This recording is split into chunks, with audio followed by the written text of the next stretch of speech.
Tuh. Mikrofon on. Kamera on. 1, 2, 3.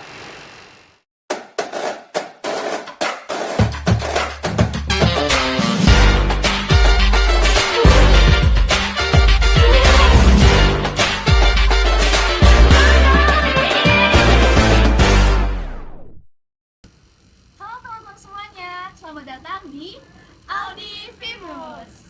Oke, di Audi Famous kali ini kita memiliki wajah baru yaitu yang sebelumnya dalam podcast dalam bentuk audio. Kali ini kita adalah dalam bentuk video pada sore hari ini. Jadi di sini kenalin dulu, aku Adis dan partner aku Zahra. Kali ini kita bakal nemenin teman-teman dalam 10 sampai 30 menit ke depan. Nah, pada agenda kali ini kita bakal ngebahas mengenai hal-hal atau isu-isu yang lagi viral sekarang nih. Kita di sini diskusinya nggak cuma berdua aja gak sih? Bener banget. Kita di sini kan sedang lagi bertiga nih. Nah, di sini kita ada narasumber nih, guys. Jadi, please welcome Mas Rizky Ramadan. Halo. Oke, karena aku sama Zahra udah perkenalan, mungkin Masnya boleh perkenalan nih pakai template atau bebas terserah Mas atau ada apa? Template aja ya? Boleh. Yang biasa-biasa. Oke, selamat sore, kenalin aku Rizky Ramadan dari Angkatan 2020 Departemen Teknik Industri. Salam kenal. Kalau kenal, itu doang Mas template-nya? Cukup. Udah? Cukup. Ini nggak mau pakai zodiak kah? Atau fun fact atau apa? Zodiakku red flags ya, nggak usah. Ini. Nggak usah. Sebutin dong Mas. November akhir. Scorpio. Bukan. Oh, kita Sagittarius. Oh iya, refleks banget sih. Gimana sih Bu? Keren banget ya? Snack. Sagitarius juga sih. Iya. Oh iya. Sorry, kata. Ya udah sih. Aku paling ganteng. Mungkin di sini kita udah introduce sedikit tentang pembahasan kita hari ini. Pembahasan kita ini tentang KIPK yang bermasalah dengan terorisme itu, Mas. Untuk Mas sendiri, anak KIPK bukan? Ya, aku penerima strategi.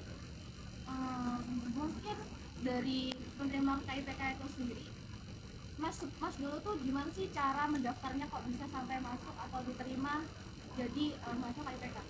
Jadi sih kalau yang zaman dulu ya, dulu tahun 2020 itu lebih ke ini sih,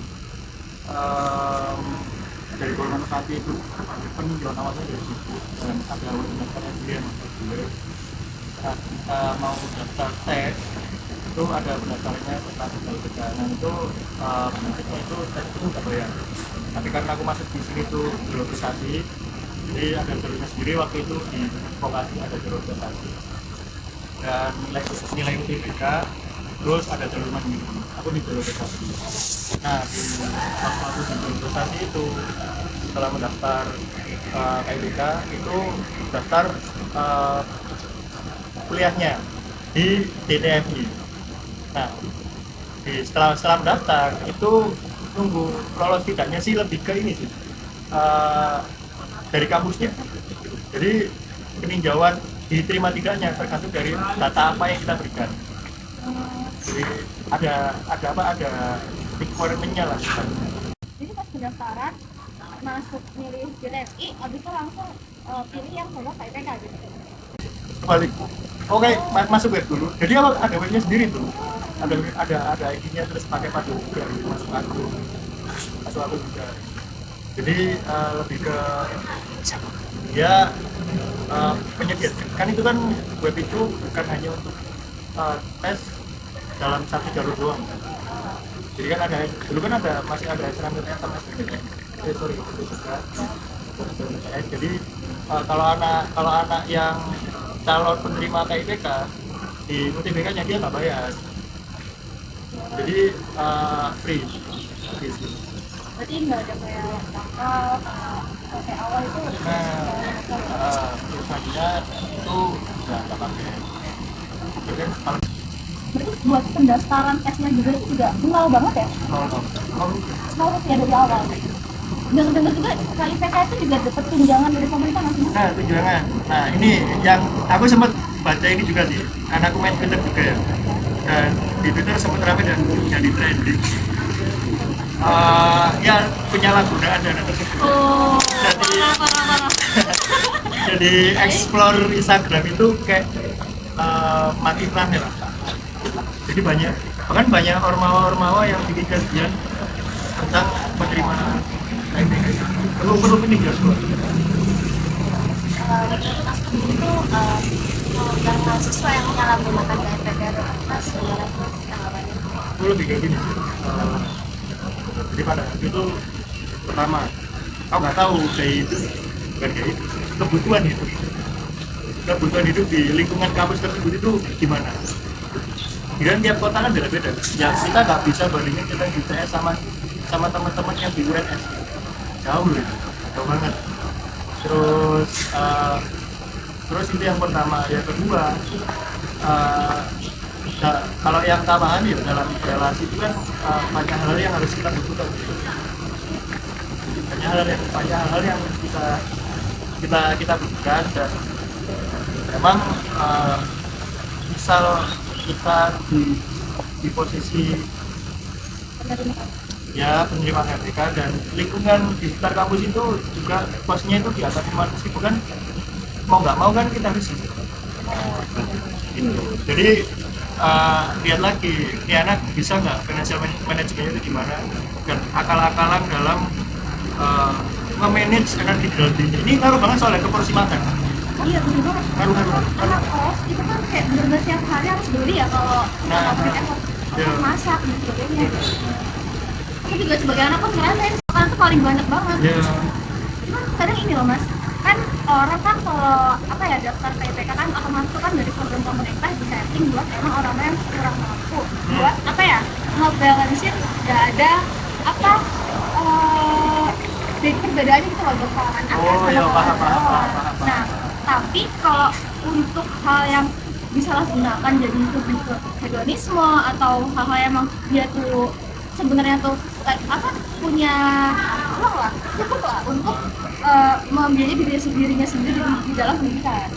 Nah orang kayak gitu tuh mungkin menurut mas kan kurang etis nggak sih di yang sekarang? Padahal kan banyak banget orang yang kekurangan buat pendidikan. Setahu sih ya, itu balik lagi ke kuota kampus ya. Dan dia masuk golongan UKT yang ke berapa? Kota kampus dan masuk golongan UKT yang ke berapa? Golongan UKT yang ke berapa? Jadi kalau setahu itu saya itu udah golongan UKT 101 bulan mungkin kalau nggak salah ini, aku akan lupa soalnya. Itu masuk kriteria. Ada batasnya kan. Nah, yang aku punya teman anak undang itu kuota di sana juga kayak katanya nggak sebanyak kita ya. Dan yang tak pahami juga itu terkait pribadi orang masing-masing dan apa maksudnya itu jalan terbagi gimana, itu lebih ke rasa kepedulian, ke rasa kepedulian. Dia mau nggak menyediakan kursi KIPK-nya itu untuk orang-orang yang harusnya butuhkan. Maksudnya kan alokasi mentionnya kan seperti itu. Nggak ke yang lain. Kayaknya agak aneh yang kemarin seperti itu. Emang itu. Itu banyak banget mas. Benar sih. Dan tapi aku apa kayak kalau misalnya di itu nggak baik sih buat kayak hedonisme itu sangat-sangat pendidikan yang lain sih, apalagi itu program KIPK sendiri kan untuk mau yang mahasiswa yang mau masuk kuliah itu yang biaya, makanya diadakanlah KIPK itu sendiri. Nah tapi untuk yang ada gini mas, ada yang dari mahasiswa KIPK itu dapat tujuan palsu mengenai hedonisme itu tadi. Jadi itu kayak gini ceritanya, itu dari mahasiswa instansi tertentu itu dia mendapatkan tujuan yaitu KIPK tapi bisa keluar negeri, bisa kemana-mana. Tapi itu adalah salah satu program ISMA yang yang dikasih ke dia sebagai benefit gitu. Terus abis itu ada juga mas yang bilang seperti itu. Kalau saya nggak kan gitu, ada ketentuan yang saya kurang paham juga. Ada ketentuan yang kalau udah ikut KIPK itu nggak boleh kerja. Nah, saya kurang tahu juga kalau misalnya bisa boleh dikoreksi ya. Jadi gini,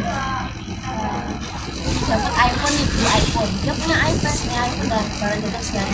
Dan itu ternyata dia ikut kerja. Jadi dia bilang kalau aku nggak kerja, aku menafkahi seharian itu gimana? Masa hanya memanfaatkan uang KIPK aja. Nah itu menurut mas gimana? oke, siap-siap.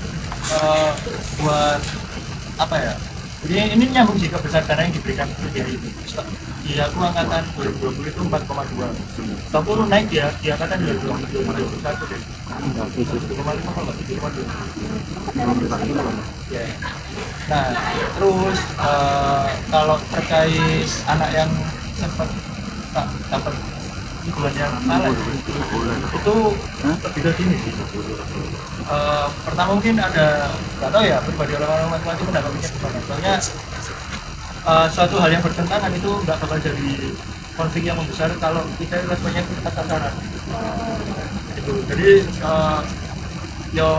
jadi aku mungkin beberapa kali itu ada agenda pertemuan ke sama teman-teman ormawa di luar itu di kafe-kafe di luar itu, padahal ada opsi waktu.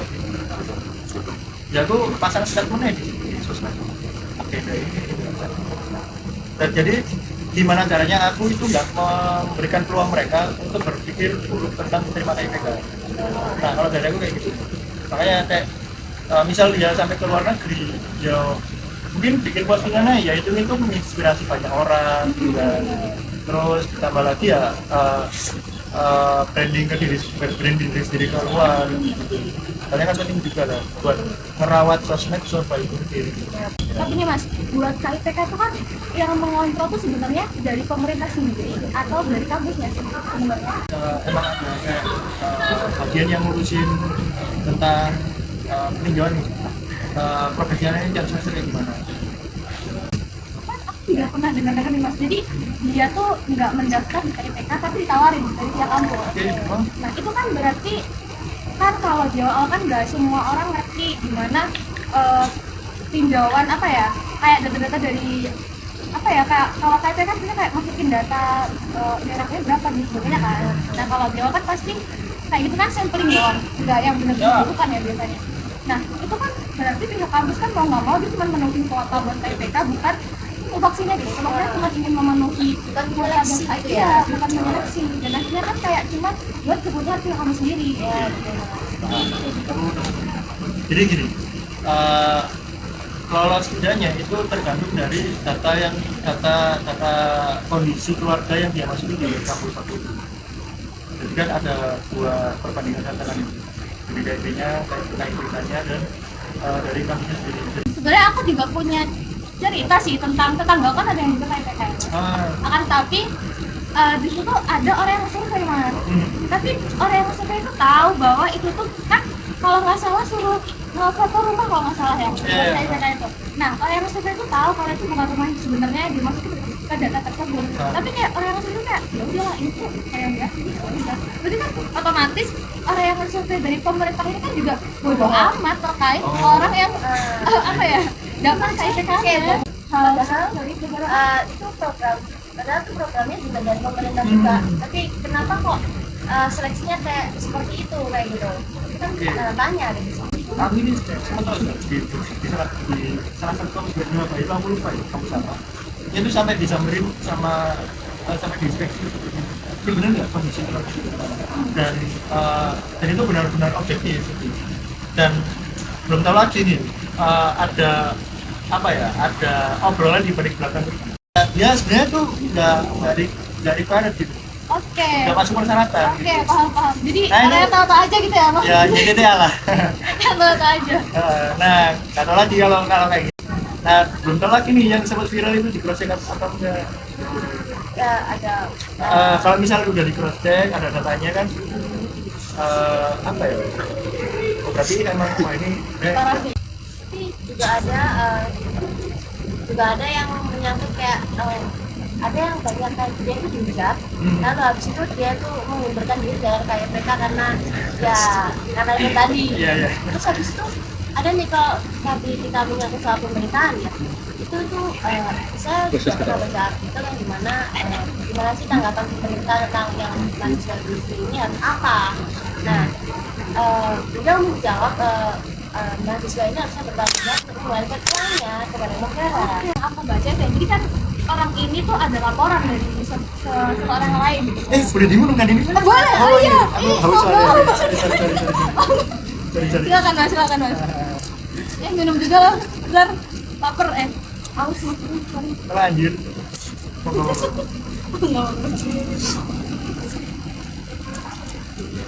Kopi sih HMD. Settingannya ini banget deh. Oh iya ya. Senja kopi. Panggungnya Iya, bagus sunset masalahnya. banget. Iya. Panggungnya Anak bagus. skena banget. Kurang Kenapa? puisi sih. Oh, boleh di closing statement ya mas? Kan udah ada demen kan ya yang naik gunung. Masuk Oh, rukun ini siap. soalnya. Naik gunung bagi yang mampu. Tadi sampai mana sih? Oh iya, aku cerita ya tentang yang aku baca. Jadi ada seseorang itu yang ngelaporin ke pemerintah bahwa si A itu tuh orang sebenarnya mampu dan dia tuh juga punya kehidupan yang hedonisme. Tapi dia tuh punya KIPK. Iya, Kan iya. otomatis dari pemerintah tuh menanggapi dengan cara kayak balikin uang pemerintah yang akan diberikan kepada dia. Iya, betul. Nah, apa yo? Kalau menurutku yo, itu balik ke aturan sih. Misal aturannya suruh kembaliin ya, ya yang lurus-lurus aja lah. Jadi kayak ya udah balikin aja gitu. Kan emang dia nggak sesuai itu. Kalau dia nggak mau, kalau dia tahu ada aturan kayak gitu dan nggak mau ada keruwetan ya dalam tanda kutip, akhir nanti ya udah dia sadar diri aja. Oke, balik. Ini mas, aku suka apa nggak baca di artikelnya tuh kalau nggak salah itu jadi juga ada mahasiswa yang diketahui merasa mampu dari dengan keuangan ya atau ekonominya itu kalau misalnya ada yang melapor itu bakal dikat KIP-nya kayaknya. Nah kalau misalnya apa ya udah ngelapor nih, tapi dari sananya nggak ngangkat. Karena tanya ya, dari mulai ngangkat karena tadi yang apa itu yang kayak kebutuhan Udah dia katanya dianya. gimana? Nah ini menurut dia, saya nggak tahu sistem yang dibina sama beliau-beliau yang di kementerian itu seperti apa dan apakah ada SOP yang spesifik dan kompleks dan itu peninjauannya kalau pamit ya ditinjau secara transparan dan lengkap. Kami cuma peninjauan memasukkan sekian gajinya foto rumah kayak gini sebenarnya itu kan juga bisa dimanipulasi ya. Ya betul Untuk banget. program kayak gini. Banget. Itu juga bisa loh, tapi enggak lah ya. Padahal kan orang kuliah kan cari ilmu kan ya, bukan cari duit. Ya. Iya, cari ilmu loh sebenarnya. Enggak apa-apa mas cari duit tapi kan dengan hal yang berbeda. Iya, kan itu Banyak kita banget. mencari relasi dan apa ya, kita ngasah skill lah. Ya. Terus kalau misalnya ada nih kalau misalnya mungkin dari teman mas sendiri itu yang kurang secara ekonomi tapi nggak dapat KIPK. Oke. Makanya sih tidak sih. Oh gitu. Bahkan temanku yang kekurangan ekonomi itu buat tunjangnya, dia itu nyambi kerja. Oh, kesadaran diri konsumennya sendiri ya. Dan dia udah mungkin nggak mau membebanin orang tuanya di rumah. Jadi kayak dia nyambi kerja dan kuliah. Bahkan ada yang kerja kuliah organisasi gitu ada. Aku jujur respect sih, maksudnya manajemen dirinya itu mantap. Kalau banget Nah, nggak banyak orang effort mau apa ya bekerja buat kesenangannya sendiri. Ya mending gitu daripada minta ya yang orang-orang tadi kita bicara lah ya. Ya. menurut mas sendiri kalau misalnya udah terjadi seperti ini ya mas udah rame banyak udah dicari banyak orang itu kira-kira menurut dari mas sendiri penanggulannya seperti apa sih mas apa kan mengingatkan diri sendiri itu ya juga susah gitu loh contohnya kamu kok nggak tahu sih kan banyak mas gitu KIPK itu kan susah mengingatkan akan orang lain akan kesadarannya gitu loh susah jadi mungkin dari mas sendiri gimana? Menurutku sih ada dua faktor sih ya, tiga faktor internal sama faktor eksternal. Faktor internal sebenarnya bangun kepedulian di dalam dirinya,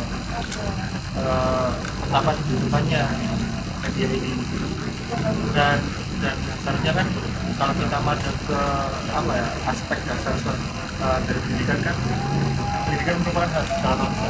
Salahnya kan dengan kemerdekaan hak kita dalam berpikir, berpendapat kan juga hak semua orang. Sebenarnya kita dalam mendapatkan pengalaman dan apa ya hak dan kita berpendidikan lah kita ambil kita.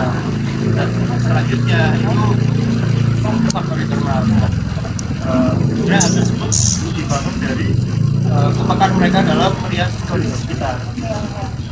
Jadi emang harus apa ya, sosial itu ya. Jadi harus kayak gitu. Terus faktor eksternalnya orang-orang sekitarnya. Jadi pertama itu apa ya, dibangun dari wadah sisi kayak membangunkan kesadaran dari situ. Dan faktor eksternal kalau memang tuntutannya menyadarkan dari awal kan baik, menyelamatkan dari awal dan menyadarkan lah intinya. Ini tahu nggak sih, ini sebenarnya itu ada orang yang menderita. Soalnya kita nggak tahu di balik mereka apa ya mengungkap kehedonan anak ini ada unsur iri atau enggak.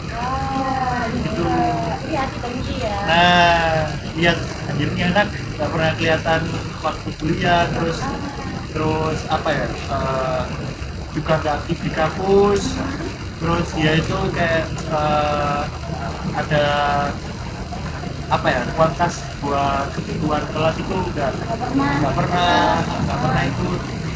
Dan padahal dia juga nganggur. Dan apa yang dia lakukan juga seharusnya nggak apa ya, nggak seharusnya lah dia lakukan pamer kekayaan. Padahal juga kan terakhir ini kan banyak orang pamer kekayaan akhirnya terjerat kasus korupsi ya. Iya, banyak mas Itu, gitu ya, Mas. Mas. banyak gitu. Tapi emang Tuh. ada yang ketangkap, ada yang enggak sih mas. Tinggal tunggu tanggalnya aja mas. Ini kan makanya. Terus ya itu sih faktor asalnya, kita nggak tahu apa ya tendensi mereka melaporkan itu seperti apa. Nah ada baiknya kan mungkin bapak-bapak atau beliau-beliau di kementerian itu punya SOP dan sistem lain buat meninjau ulang ini anak nih emang cocok nggak gitu. Dan transparansinya agar lebih jelas lagi biar yang di Betul, sosmed tuh kita sekali. Dan nggak langsung like. judge, nggak langsung Yes. gini. Dia kan sudah sembuh ya. Benar kan? Ada. Jadi sebenarnya nih menurut mas ini tuh yang harus dibenerin itu dari program pemerintahnya kak, atau dari program kampusnya kak, atau emang kayak ini nggak perlu diadain ya mas? Menurut itu banyak banget yang harus dibenahi. Pertama, pendidikan gratis itu harus benar-benar dijamin Benar. biar nggak ada irian. Karena apa ya? Saya tak tahu itu bahkan lebih banyak S2 kalau nggak salah daripada S1. Iya. Lebih banyak S2. Nah, terus itu yang pertama. Yang kedua itu dari pemerintah yang benar-benar ngasih akses pendidikan itu seluas itulah. Masih wadah ya. Nah, hal itu ditunjang dengan pemerataan lapangan pekerjaan. Biar orang tuanya ini dapat menunjang anak-anaknya selain daya kuliah ini biaya hidup juga gitu. Nah soalnya kan kalau kita bahas aspek di dalam masyarakat ini banyak kan, ada sosial budaya, ada ekonomi, ada yang lain-lain juga gitu. Kalau misal ekonominya ketunjang dengan pembenahan mindset lah di dalam dirinya melalui pendidikan, itu juga masalah tersebut peradabannya jadi madani lah, beradab gitu. Nah selanjutnya itu dari pendidikan dari kecil nih, dari anaknya gitu. Betapa pentingnya orang tua ini aku disclaimer dulu, Santai nggak? ini hasil dari diskusi aja. diskusiku di kampus dan baca buku Susi aja ya. ya. Betapa pentingnya orang tua itu menyentuh anaknya dari dini dalam mendidik anaknya gitu. Jadi parenting itu penting dan Benar. ditambah lagi itu pembentukan pola pikir itu kan bisa ditinjau dari latar belakang apa yang sudah dijalani di keluarganya, teman-temannya. Benar. Nah masalahnya kan ada orang tua yang sudah ngajar nih udah cukup apa gitu. Tapi karena teman-temannya yang hedon gitu kan dia ikut ikutan. Pengen. Nah itu masalah. Di lingkungan juga ngasih lingkungan Nah, dia benar. dikembangkan gimana, lingkungan dia pas sudah berkembang gimana. Nah Jadi kayak iya sih, per orang pasti punya yang beda-beda Ya. juga kan pandangannya terhadap hal itu. jadi juga. harus diajarin gimana caranya lihat kondisi orang lain lah sebelum kita itu bertindak lebih jauh gitu.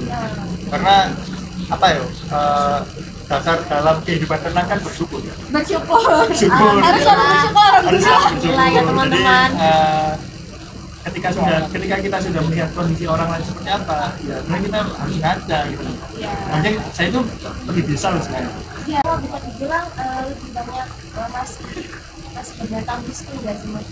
Ya. Nah itu perlu ditinjau juga tuh. Masa gini, aku pernah baca nih orang yang orang yang pengen karena kebutuhan dan orang yang pengen karena dia emang keinginan gitu. Lebih tepatnya seperti ini. Dia memandang suatu kecukupan itu dari nominal, bukan dari oke ini kebetulan sudah cukup gitu. Oh ya, Bang. Nah orang yang memandang ini kalau dari yang setahu ya pemahaman dari orang yang memandang ini cuma dari nominal dan nggak survive dari nominal tersebut, nggak berusaha survive dan nggak mau melangkah untuk survive, nggak mending coba, itu bakal nggak merasa cukup terus. Karena pada dasarnya manusia kan dibekali nafsu dan nggak pernah cukup gitu loh. Ya betul. Cara membatasi hal tersebut kan dari rasa syukur tersebut gitu. Benar, mendekatkan diri kepada Tuhan juga. Benar. Semangat. Puasa. Ya. Kita udah bahas sejauh ini ya mas.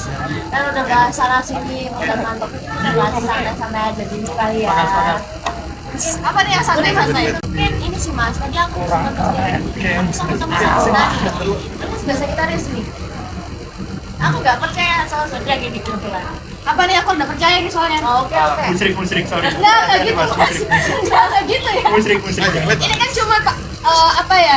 Sampling doang kan. Kira-kira apa nih yang refleksnya dari kita itu mas? Sagittarius tuh. Kalau aku ya dari POV aku ya pernah kenal sama orang Sagittarius. Gimana? Tarik ulur. Wah bahaya sih, Tarik bahaya. ulur. Oh gitu ya. Karena dia tuh cuek, nggak juga sih. Tapi iya. Dan dia tuh friendly banget tau. Bahaya sih, bahaya. Tapi ya terus kayak gitu. Siapa di Sagittarius katakan? Banyak korban, kalau nggak salah ya di tempat ini ya, kayak korban friend itu banyak banget setahu saya. Tadi Itu banyak di yang belakang kamar itu saling tunjuk gitu satu ya? sama lain gitu. banyak kesinggung mas. Iya, biasa. Kalau udah tersindir. Speaking bro. Karena dilihat juga awal-awalnya udah mau maghrib, pencahayaannya juga kurang oke. Kayaknya mungkin kita bakal cukupkan diskusi dan bincang-bincang omong-omong kita pada sore hari ini. Nggak terasa banget guys. Terasa banget, Nggak terasa banget sumpah. Ya, 12 jam sih kita di sini. Iya, wow. Siap. Mungkin yang bisa kita simpulkan sini kita diskusi aja, kita sharing-sharing aja yang setahu kita aja. Oh ya, ambil baiknya ya teman-teman. Ambil baiknya. Baiknya, buang buruknya. Dan di sini hanya satu persepsi nih, banyak Iya, persepsi yang lain yang bisa beda-beda. Nah, Jadi mungkin teman-teman bisa jadi referensi lah, mungkin jadi bahan diskusi di kampus yang lain. Dari mas sendiri ada kata buat Kata-kata penutup pertama, Oke. buat apa ya? Buat penerima dan yang merasa aneh nih, kok ini aneh ini bisa diterima sih. Ya, pertama itu hiduplah berdampingan dengan damai ya. Yang pertama. dengan visi Dengan Toleransi, bisa maafin gaul lah. Iya, tolong. Oke, itu terus introspeksi diri satu sama lain. Dan apa ya? Ini kalau bisa itu omongan dulu secara pribadi. Dan kalau bisa itu langsung laporkan kalau misal ada anak yang memang dia nggak masuk requirement itu laporkan ke pihak yang berwajib. Nggak usah lah ke sosmed ini. Benar, nggak usah. Soalnya kalau keributan ya. sosmed itu media penggiringan isu yang sangat-sangat tepat sasaran. Sangat gampang juga. Nah, itu apalagi apa ya? Di Twitter, dan lain-lain ya, itu banyak orang yang sampai apa ya, salah paham, sampai masalah. Sekali lagi kalau sosmed itu kita lebih baiknya bangunnya juga kevalitan datanya itu juga sekalian cari ya sendiri dan semua dimasukkan ke kita. Lebih bijak dalam menanggapi sesuatu dan sosmed juga jangan gila. Dan ditambah lagi itu kayak bisa imbangkan lah dalam apa ya? Ya jangan hanya jadi penerima yang pasif di kampus gitu. Tapi kamu harus aktif dan Tunjukkan kalau kamu tuh emang harus jadi orang yang manusia bermanfaat lah. nah Di apa ya, ditonjolkan tentang peran mahasiswanya di kampus. Bukan hanya diam-diam aja gitu. Itu sih cukup dari aku. Mungkin closing statement dari aku sama Adis, untuk teman-teman jangan lupa subscribe, like, komen di video ini. Lalu jangan lupa follow akun Instagramnya HMJM itu sendiri. Oke teman-teman, biar kita tahu info Abimus selanjutnya. Oke, mungkin buat teman-teman yang pengen ngasih kritik, saran ataupun ada saran isu yang lain, boleh banget di kolom komentar. Dan kalau mau diskusi boleh banget ramein kolom komentar kita ya teman-teman. Oke, terima kasih buat teman-teman saya udah dengerin podcast kali ini. Dan dari aku, Zahra dan Mas Rizky Ramadan, aku mau ucapkan terima kasih buat semuanya. Akhirnya kita bakal ketemu di audio selanjutnya. Bye-bye.